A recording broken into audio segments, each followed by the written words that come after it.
Here we go. Yeah. So, peace. This is Reggie Blanding from Newark Public Library's James Brown African American Room. I want to thank everyone for tuning in during this this time. It's something else, but yes, thank anybody for tuning in. It's my honor to welcome. Give his bona fides here. Some of them: Newark filmmaker / professor at Keene University / high school teacher / special education teacher at LEAD Charter School here in Newark. And last but not least, let those who need that translated. Basically, think of the Harlem Globetrotters meets MJ performing at Motown 25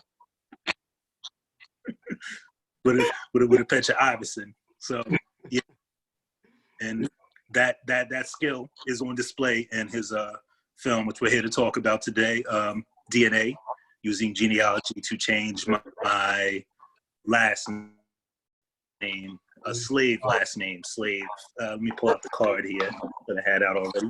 The poster, which many of you have probably already seen. So basically about his DNA follows Nware, decision to trace back to the roots of his African origins, and among other things, highlights the erasure of African culture, which is my simplified take on it, but I'll let you kind of divulge a little more information as far as the film itself. But before we do that, if I could just get, just foundational background. We know you're a Newark resident with the foundation, where you're from, born, raised. Absolutely. And let me first by starting saying thank you very much to the Newark Public Library for having me. Thank you, Reggie, Dale, Beth, Tom, Laura, and everyone else that I missed. After everything's over with COVID, I'm hoping to be able to meet you guys, to be able to do other possible work together. So I really appreciate having you. Again, my name is Nware Burge.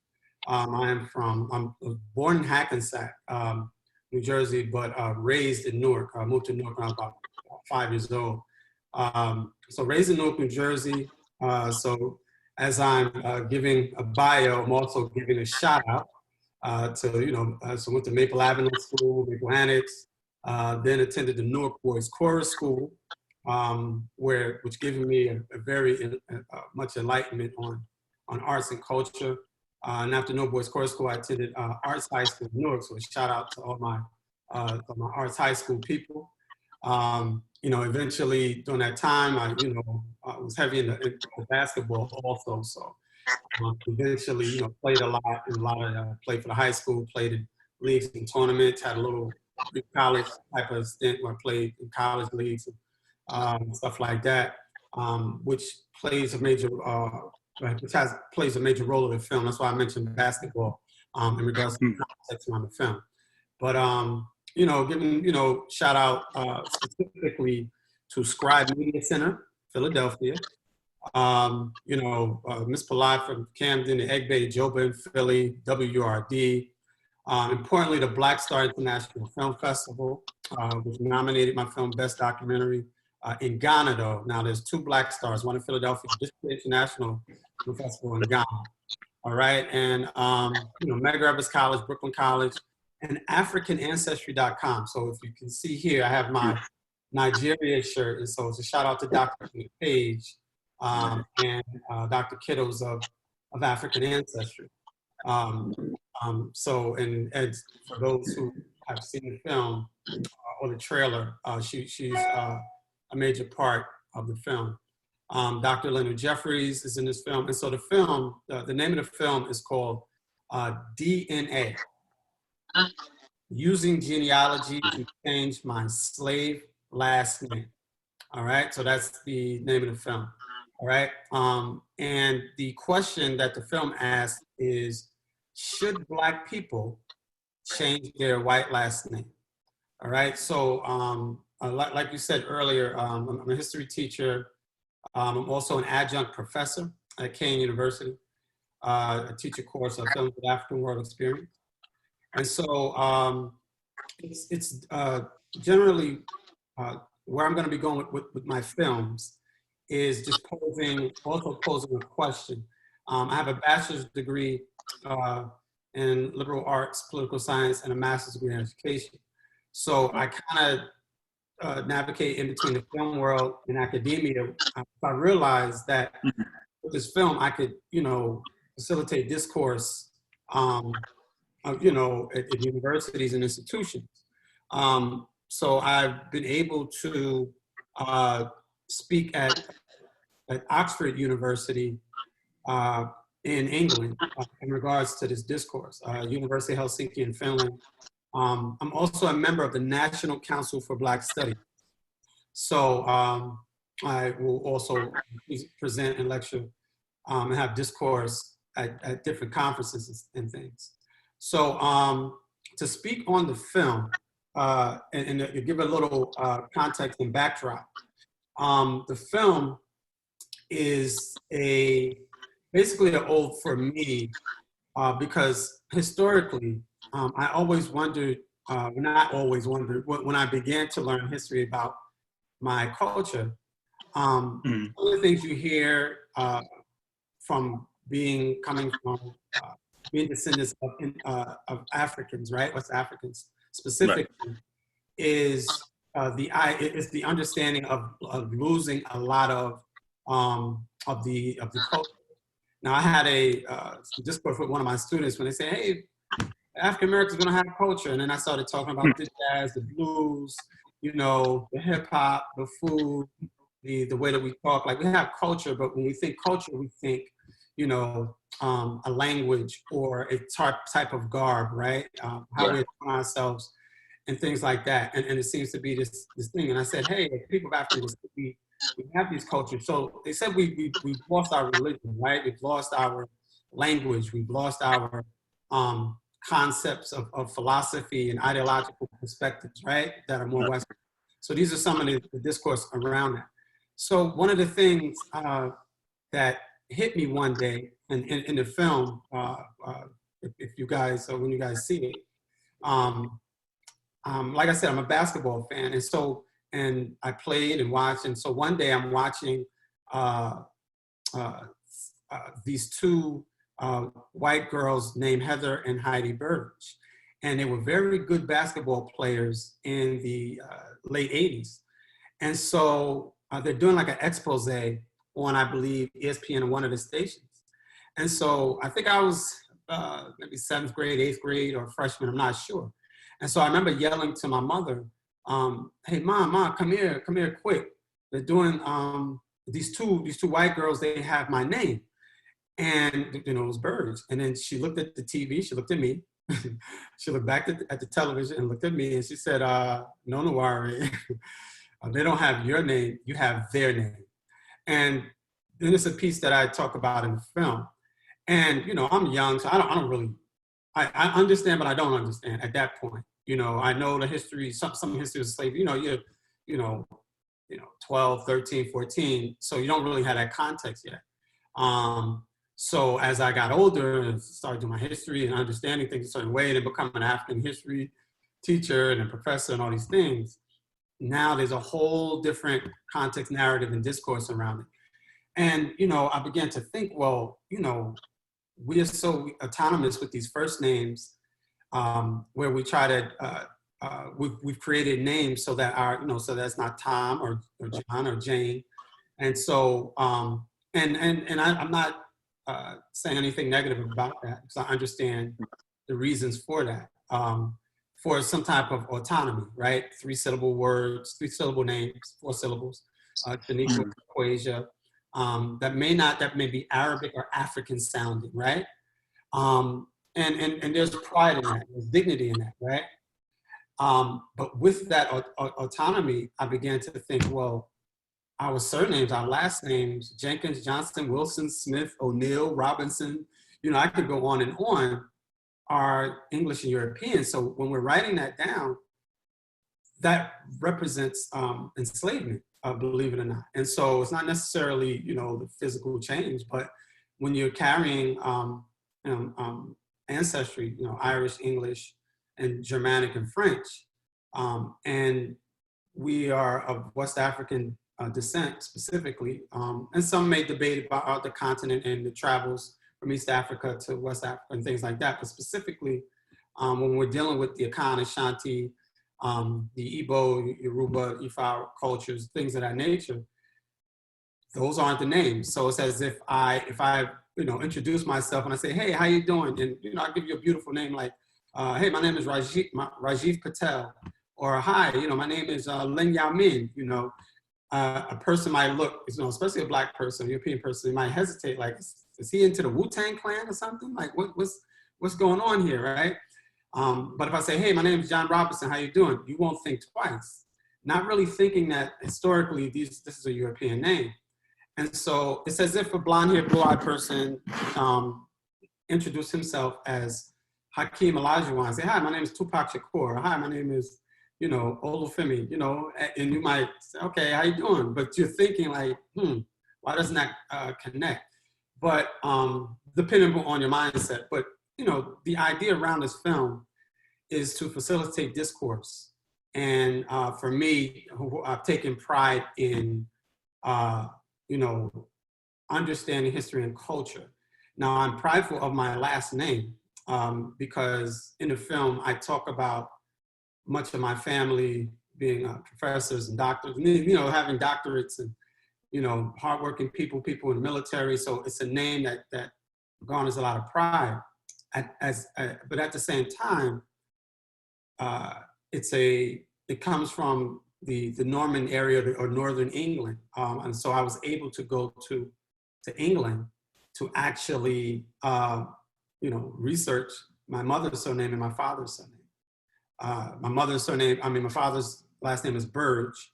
And the film talks about the origins of Burge. And then my mother's is Lubbock, Southern England. And so, and then I give context around the history of these names. So, so that's pretty much the root in regards to the foundation of the names. Word. And sorry, I just mute my mic. There's a little bit of interference over here, so I think I'm back and set. Absolutely, and you answered one of my first questions, which was and very well, which was one, what inspired you to make the film, and also a kind of a follow-up I had about that is what sort of, I guess you did say you were invested in film as well. I wanted to know, you know, what particularly made you use that medium to get this story out, as well as also the background that sort of led to that. I know you mentioned your mother pointing that out to you once you realize, you know, there's these two white.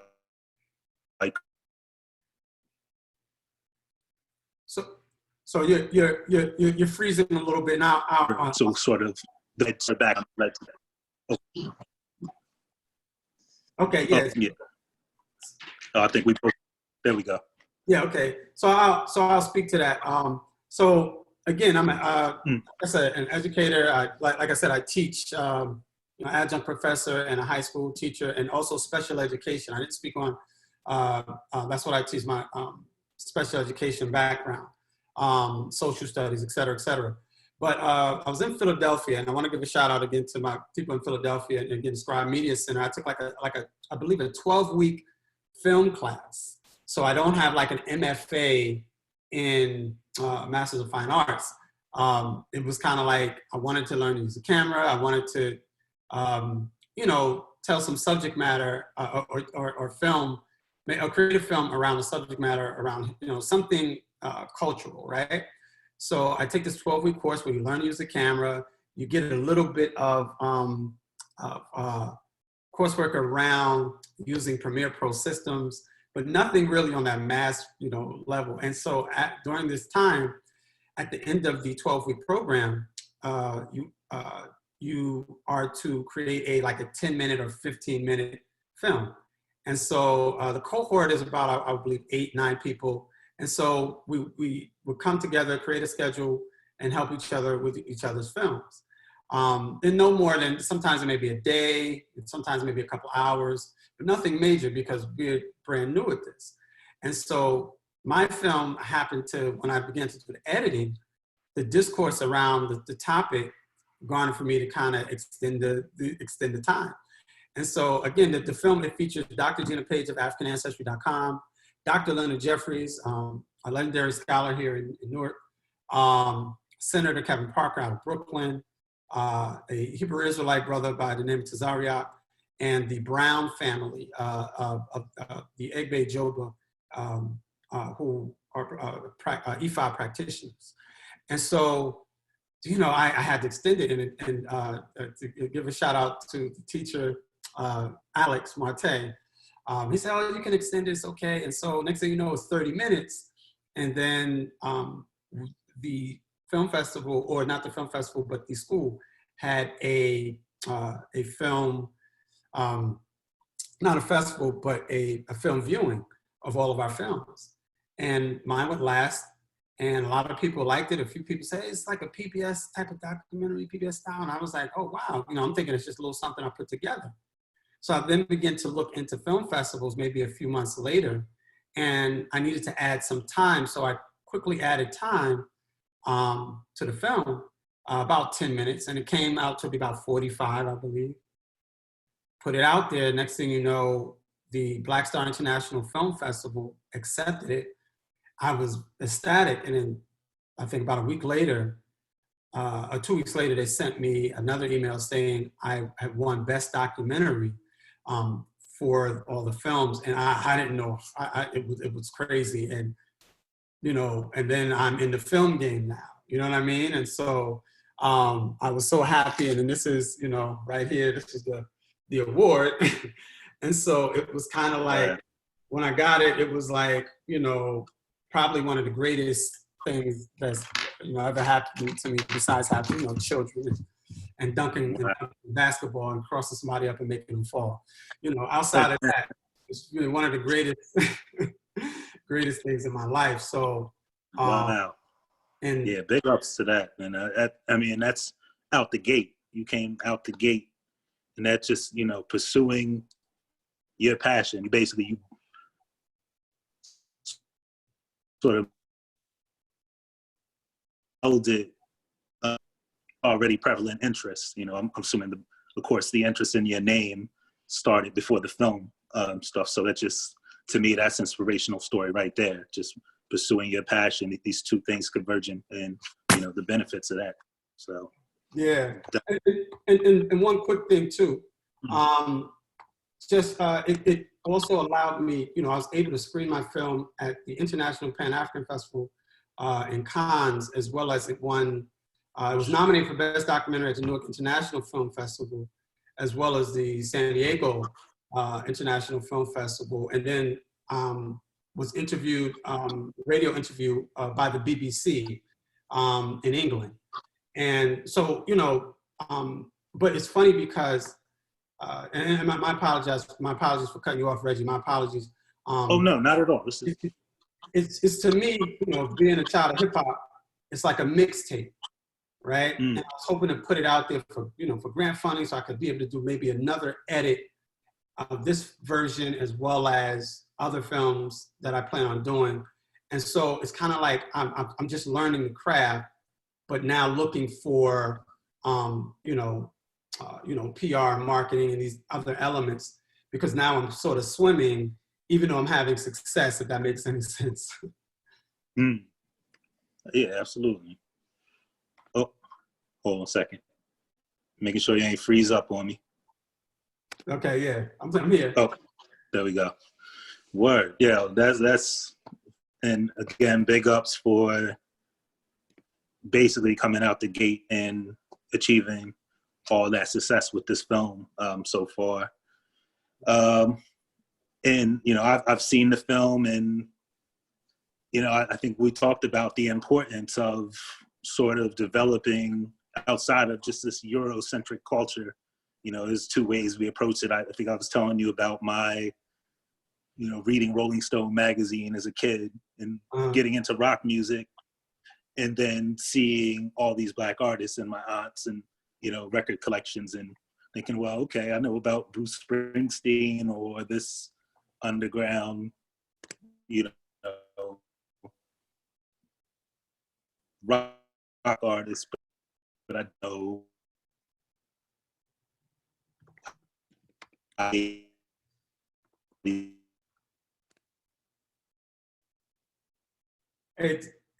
having a couple of difficulties. Can you hear me okay?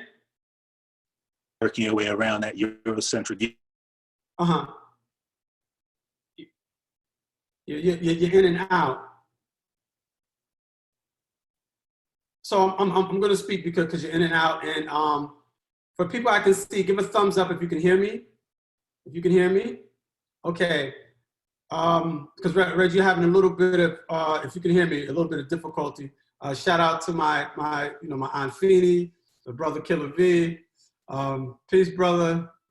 Brother Patterson, my mentor. Paula, you know, everyone that's in the chat. Sister Gil, everyone, I appreciate it. So I'm just going to speak a little bit more. If Reggie is come on, he's talked about the Eurocentric paradigm. In regards to that, again, it's autonomy and self-love, right?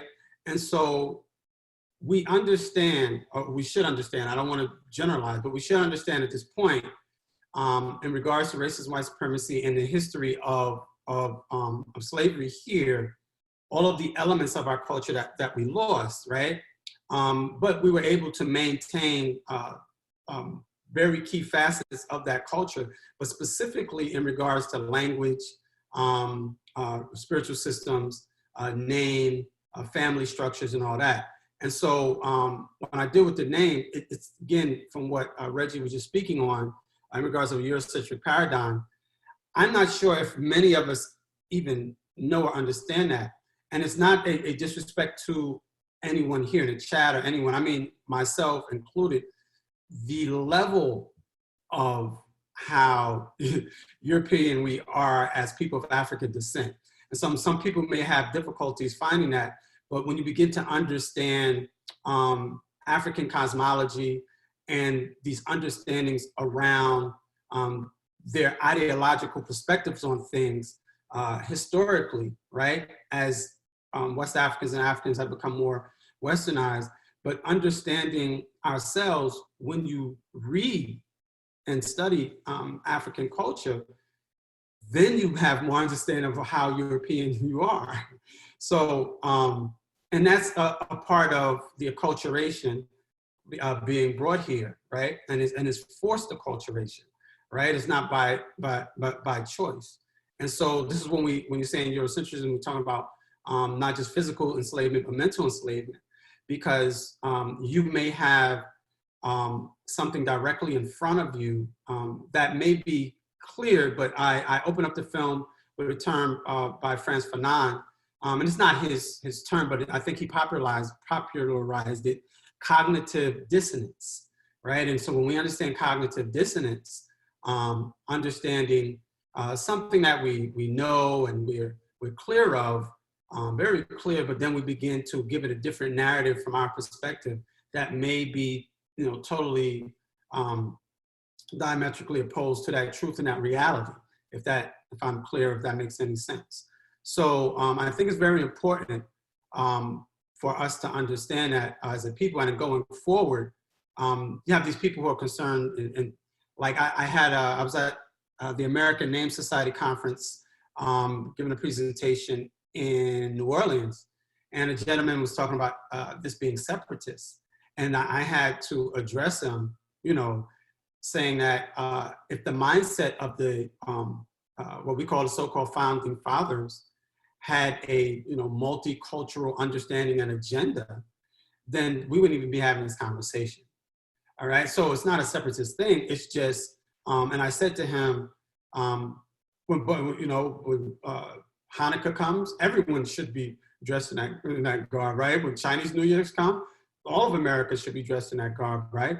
And African, history is all year round, right? Not just 1 month, but the celebration of these things, we should all, as a country, be wearing dashikis, not just in February, but celebrating each other. And so it was this aha moment, and you had a lot of people like looking at the guy like, So, it's this understanding. That's what we mean when we're talking about racism and white supremacy. It's like it comes with also an arrogance in regards to, hey, like this a guy who's a Boer in South Africa, who's a professor.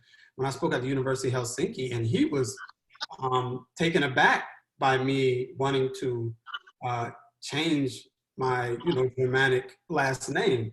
And I had to kind of address him in his thought process. So this is something that we actually have to, as they say in gang culture or in urban culture, we got to bang on this consistently, right? We can't, be apologetic. We can't, because, and when I say that, not disrespecting people, but understanding that we are a prideful people from a very powerful place that gave the world math, science, language, speech techniques, you name it. And so the disrespect of the man of African descent comes out of scholars from Oxford saying that you had no history. Scholars from these universities saying that you cannot, going into Nubia saying, oh, you didn't do this. This is impossible. It had to be a different. So we have to understand this, and understand that all of these elements are now safe to talk about, but this is something we should dialogue and discourse. We should have been having years ago. So, so yeah, I didn't mean to take off, so any other questions? So that's my bad. I got on my box here, but brother, listen, as you were speaking, I'm sitting here thinking, I can't believe we just did this from 1 to 1:30. well, I'll give a shout out again to African Ancestry. I got my results. I'm Igbo on my mother's side, and then there's a little bit more research that has to be done to get an absolute for that. But I'm 100% mitochondrial by Dr. Page, and I'm hoping to do a PhD around the film, as well as I'm working on DNA Part 2, and I'm looking right now for grants, funding, any help. I may do a PhD around this, but any funding or help to further what it is that I'm doing. Whereas like I want to do one-to-one interviews with African athletes in America. There's nothing around that. Every sports team you look at, you see these names on their backs, and there's no discourse around that. So there's no lane for that. And so another film I started filming is called Our God is Black. Are we running from white Jesus? Right? And so the discourse is around the deities of being Black in all of these African-centered spiritual systems. Rastafari, Kemetic systems, Hebrew Israelites, Nuwapians, Nation of Gods and Earths, et cetera, et cetera. So, so I have a bunch of ideas, but now I need as a novice, need to be able to put this and then put it forward. Well, I want to say, after seeing the film and just, I think you definitely deserve that award that you showed earlier. There was a few moments that I watched, just something as simple as you mentioning, Newark's own Shaquille O'Neal. I thought about that name, and I'm so used to hearing O'Neal that it made me sort of reprocess that name what I'm hearing. But there's also balance in the film too, that you did a great job of varying viewpoints throughout, that just makes it not just this one singular point of view, but makes you think, okay, basically is this the way I want to go about it? Or, basically, you presented a very balanced and, in my opinion, a well-made film. So I want to give you all the accolades on that. As we approach 1:30 here, we definitely want to. I'll let you proceed. I just want to make sure to let people know that we've been blessed by the brother here who will make the film available. I believe till 6 tonight on Vimeo, and we'll have the link posted on Newark Public Library's page. So you'll. Yeah. And so I'm going to speak on that really quickly. So yeah, so the link will be available, and I'll be able to give we'll be able to give the password. And so a big shout out again to Newark Public Library, because this road started with my mother and my father, and I talk about in the film when I'm giving context about myself in the film, and I say, I remember my mother when I was a kid bringing me to see Amiri Baraka speak. And I wanted, there's a part where I say, man, I was like 11 or 12. I wanted to be out playing baseball. And I was like, what is this guy yelling about? That's all I could think about as a kid. It's like, why is all this screaming and stuff going on? And so I'm looking at him and I'm like, I'm a diehard Yankee fan, and I'm trying to imitate, for those who know sports, imitate, Bucky Dent and Chris Chambliss and Ron Guidry and Reggie Jackson, Mickey Rivers and Craig Nettles, for those who know that. And I'm giving my age for those who don't, when you're hearing that, that's the 1978 World Series team. So this is where I am. I'm like, but I give thanks and praises, to the Most High for even giving me, my parents who were very steadfast and banging my ears, had me sitting down watching Eyes on the Prize. And again, I'm trying to get out the house, and I'm mad watching this stuff. But Louis Messiah, who runs Scribe Video Media Center, is one of the executive producers on Eyes on the Prize. And it's come full circle with this. Another quick story about why I did the film. A couple of reasons. Another reason was the fact that I had a friend of mine was getting married, and we had the wedding rehearsals and stuff. And I'm talking to this guy by the name of James McBride, who wrote The Color of Water. And so we're sitting down and we're talking about, at this time it was the bestseller, a New York Times bestseller.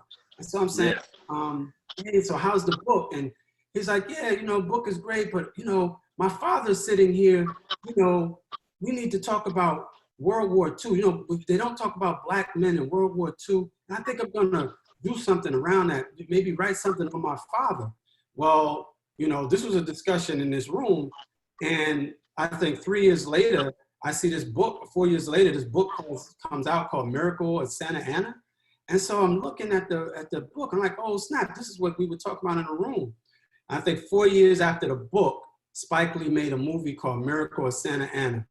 I'm tripping because I'm remembering it was just a conversation, and he, hadn't even thought about writing anything. And so that's one of the inspirations for the film.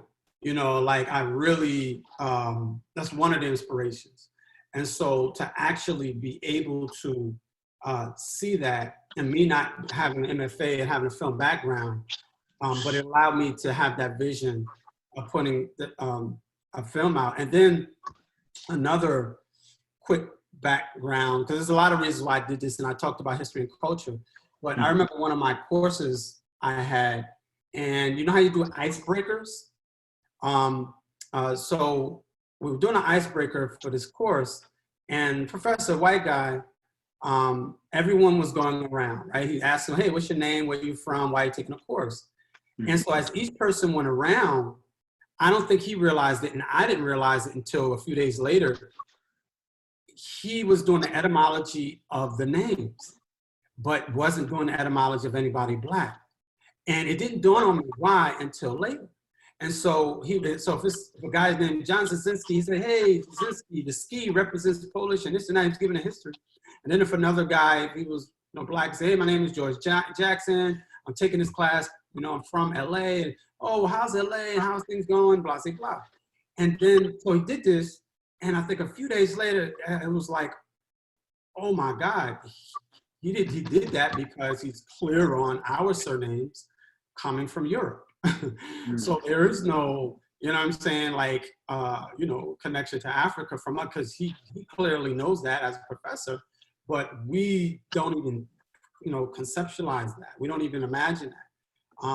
And again, this is when we're talking about self-empowerment, autonomy, but also what you spoke to, Eurocentrism, racism, white supremacy, and the different levels of it, because it doesn't just come with the word, the N-word, and lack of hiring or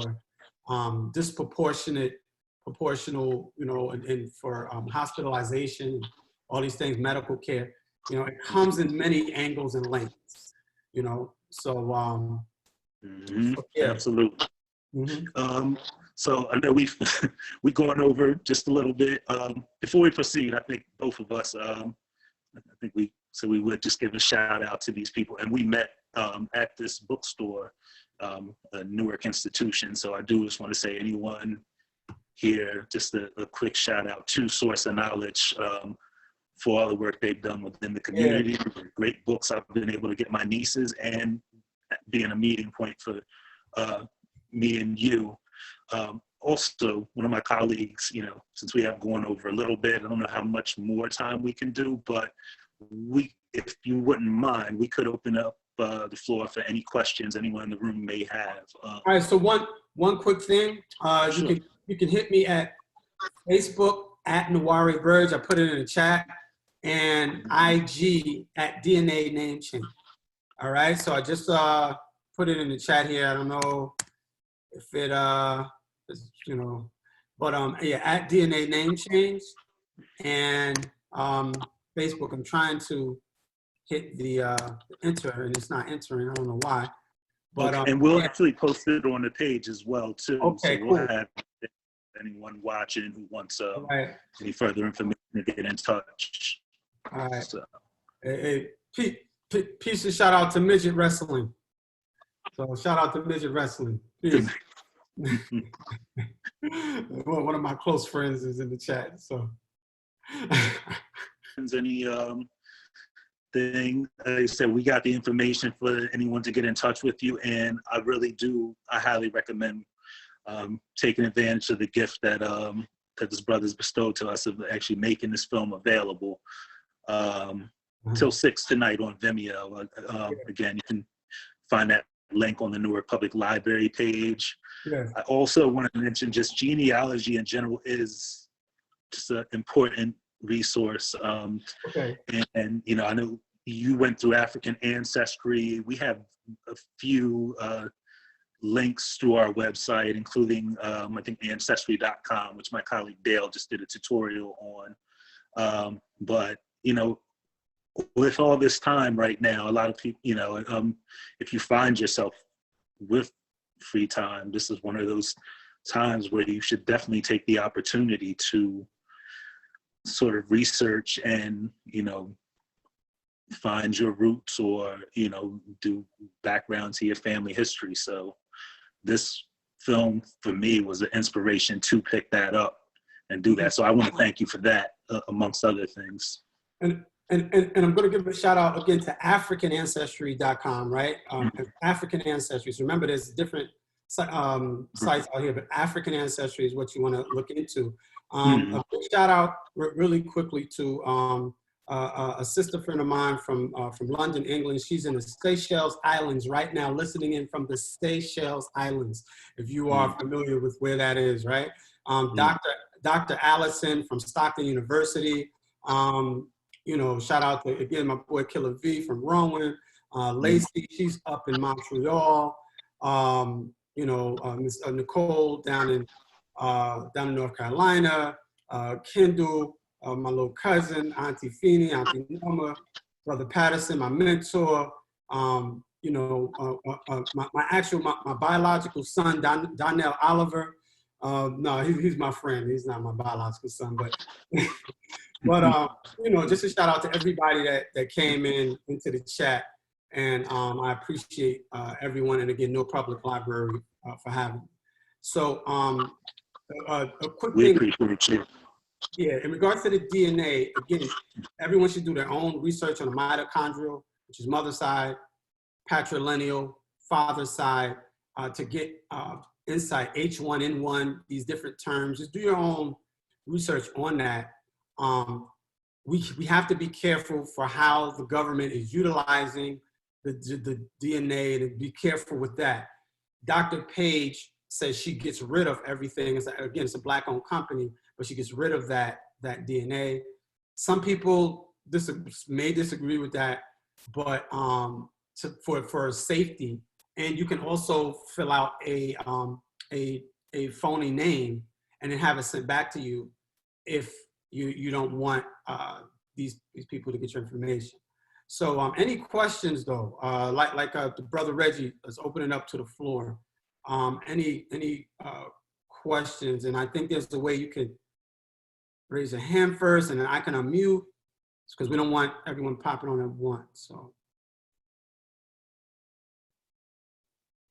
yes, Ms. Dale, yes.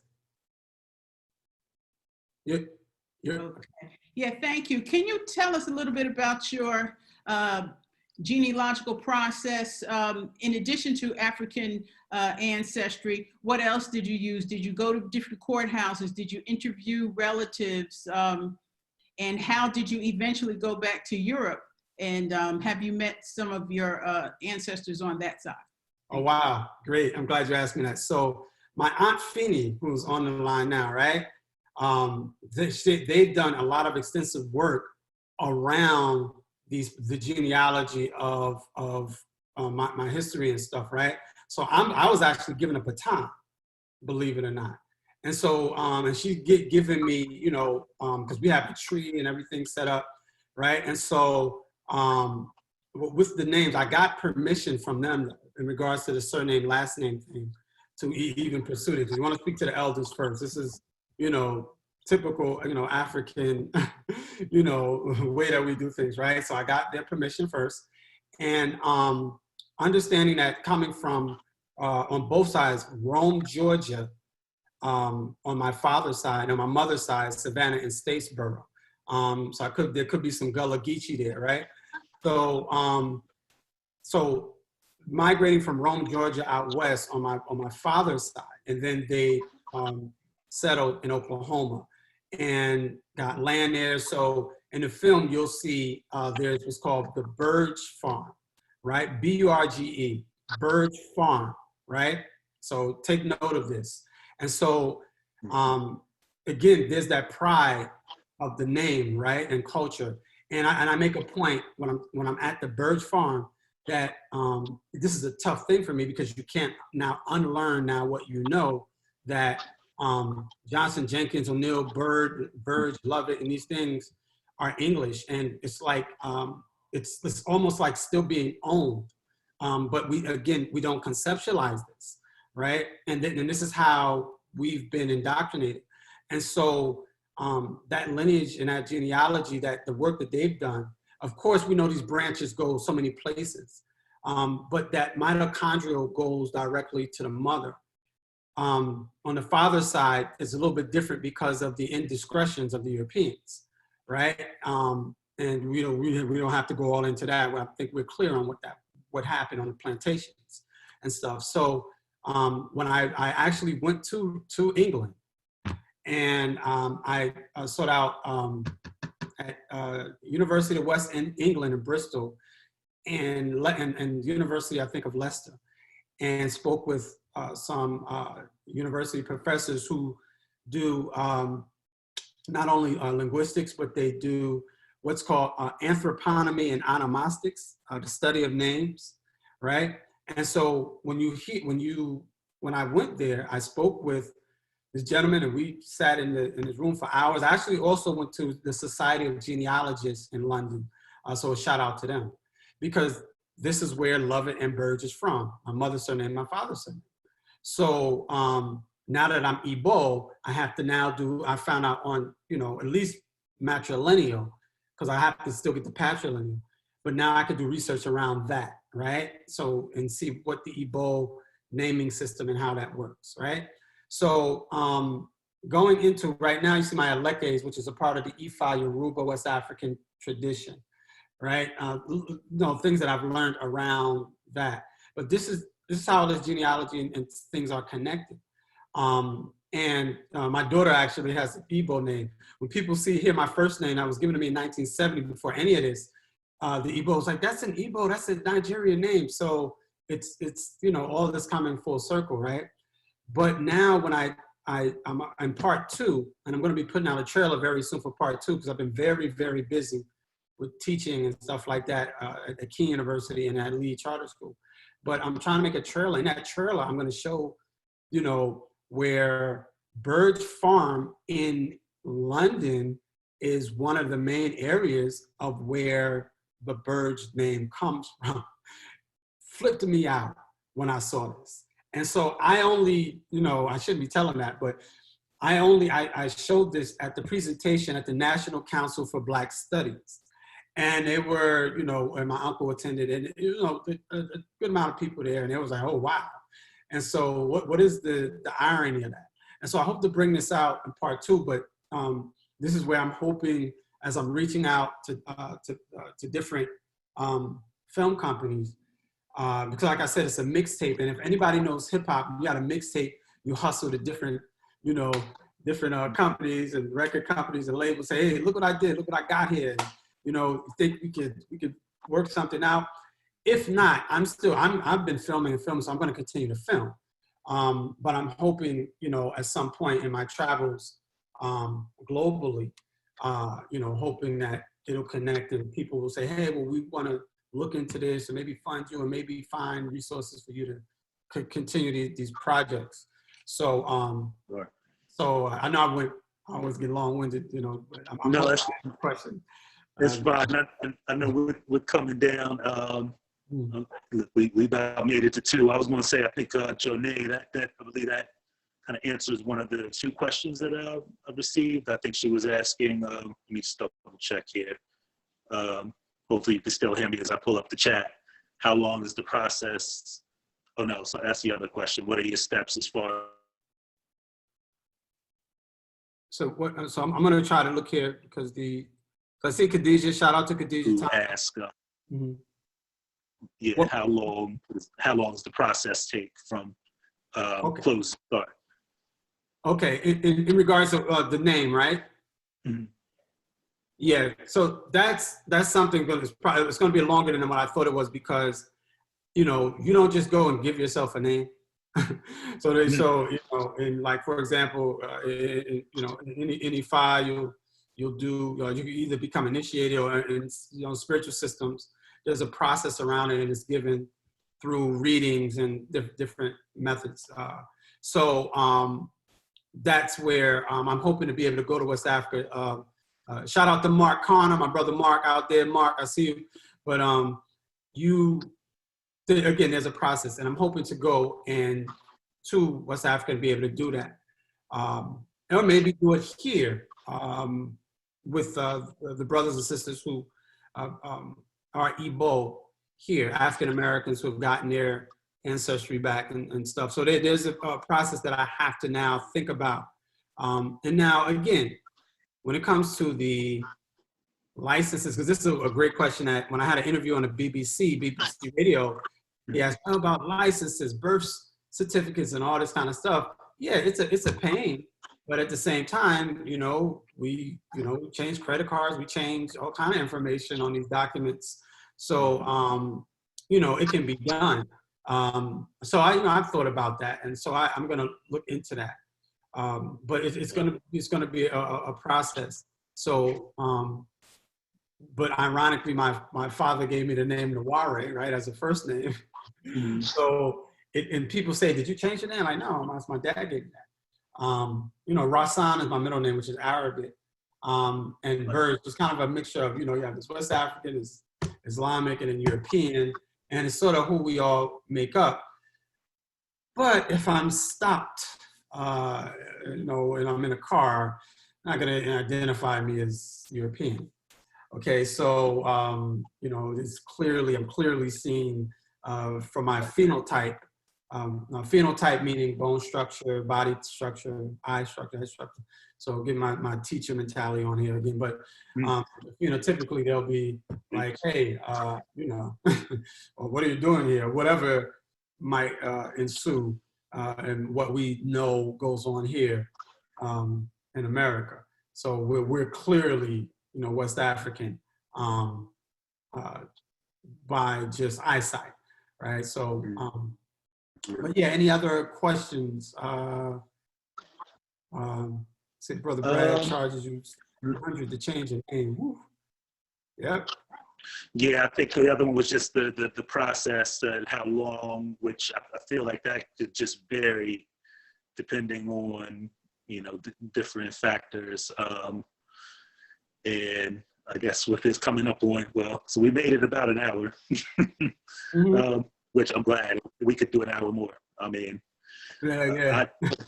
I just want to say thank you again. I really wanted to do this in the building. I'm so glad we could make this happen. Yeah. Well, we still can, man. You know, hopefully. Absolutely. And exactly. This is not, you know, this is not the inside of the movie. You know, it's just one chapter leading into the next. So, but okay. I mean, just thank you on behalf of Newark Public Library. Just, you know, thank you from me, because the film has inspired me, and, you know, to do something. Yes, and a shout out again to Wayne Winborn, again to Beth, to Josie Gonzalez, to Arnold Cohen, everybody that came in, to DJ and family and friends, really appreciate it. Idea. Whitney Straub, everybody that's in, everybody that I can see, because there's certain names I can't see that's in the chat. But appreciating everyone for being here. So thank you so much. And again, up until I believe 6 o'clock, you'll be able to see the film. I don't want to put it out for personal and business reasons. So, and again, still doing work, but thank you so much, Reggie, Dale, Newark Public Library, everyone who's supported me. I'm going to continue doing what I'm doing. It's tough at the time when you're working sort of 2 full-time gigs, but I am not complaining right now at all. So, so thank you so much. And one quick reason, I'm from Newark, New Jersey. I got this Brooklyn hat on because it's my good luck Spike Lee hat. You know, I don't know if you know Spike wears his hat all the time. Shout out to Spike. Hat. You know, and I lived in Brooklyn for like 15 years. So 14, 15 years, Flatbush, Clarkson. Shout out to Flatbush over there. So cultural, love it, miss it. You know, the rent's too damn high, as my brother used to go around saying. Brother Jimmy, yes. You know, hey. Peace, Donnell's daughter there. So, oh, man. Well, we have to, you know what, Renee Potter Gill, shout out. I think we might have a hit. My man. All right. Well, if that's it for questions, yeah, again, thank you everyone for joining. Please check out the film, and please reach out to this brother and just give him feedback. Again, you can find that information on the Newark Public Library page. And actually, let's see. Someone just sent me a message. All right. If you want to. Love you, aunties. Auntie Norma, Auntie Feeny. Love you. Thank you so much. All right. Thank you, brother. Thank you. And thank you, everybody in here. Yes. And thank you. This is what did it all. Thank you. Thank you. Peace. Black Star International Film Festival. Peace, peace, peace. Peace, y'all. Peace. Peace, peace. Peace. Thank you. Peace. All right. Oh, we still.